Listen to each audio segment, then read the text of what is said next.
Assalamu alaikum. Today, inshallah, we will be discussing making suggestion, a grammar for 10th grade students. So if we want to make suggestion, we have two ways of making the suggestions. Starting from directly or either directly or indirectly. Okay. By saying directly, so we just propose the suggestion in a direct way by saying something like let's bucket the tickets now. In this way, I make a direct proposal. But we can make it in a different way by saying, why don't we visit some place? In this case, this is an indirect way of making suggestion. Okay. So if you want to differentiate between the two cases, we say the first thing, the direct way of making suggestion is like a statement, while the other way is like a proposal or a question. If I say let's bucket the tickets now, so the response for this statement would be yes, it's a good idea, or something like no, that is too slow, or something like that. But if we make like a question, so the question, it's like choices.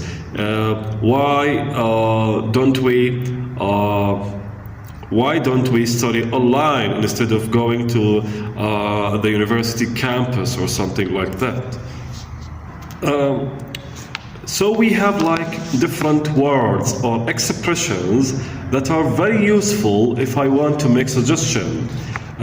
We have words like shall, let's, how, what about, why don't we, will / won't, and shall we. Okay. So we need to learn something different now. If I want to make indirect, let's say suggestion indirectly, making suggestions indirectly,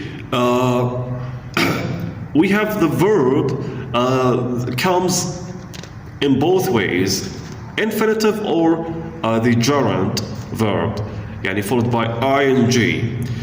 We say something like, shall we go, right?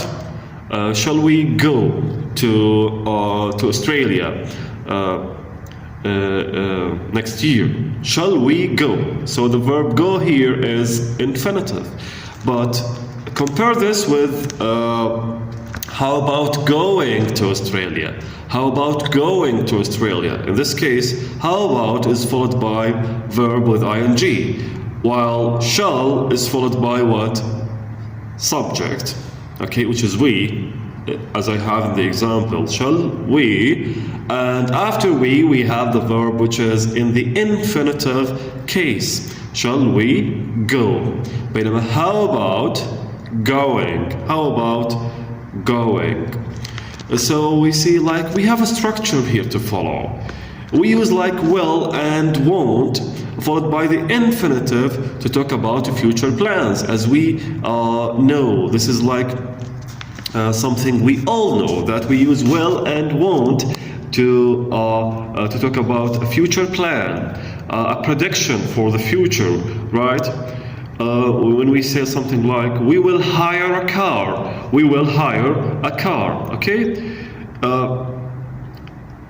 Look at this sentence. When I say you won't have time to visit Toronto.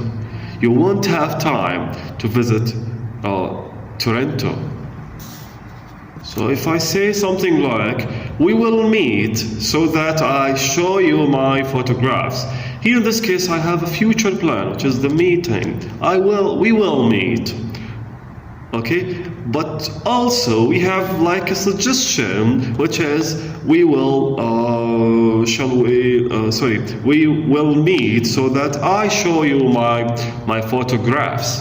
So showing the photographs is like a suggestion or something like that. Okay, so in this case it's a future plan followed by what we call a suggestion. Okay. We can ask some questions like, how will you travel to Malaysia, for example? How shall we manage without money? This is a question. This is a question, and I'm asking you to give me like a suggestion, some solution to the situation that I have. If I say, how shall we manage without money? So in this case, we used let's say expressions or phrases that are very special for making suggestion, to ask for suggestion from somebody. This is a very polite way, a very, let's say, smart way of starting a conversation if you have like a kind of intimacy or respect between you and the person that you are talking to. Thank you for watching this video, and see you soon, inshallah.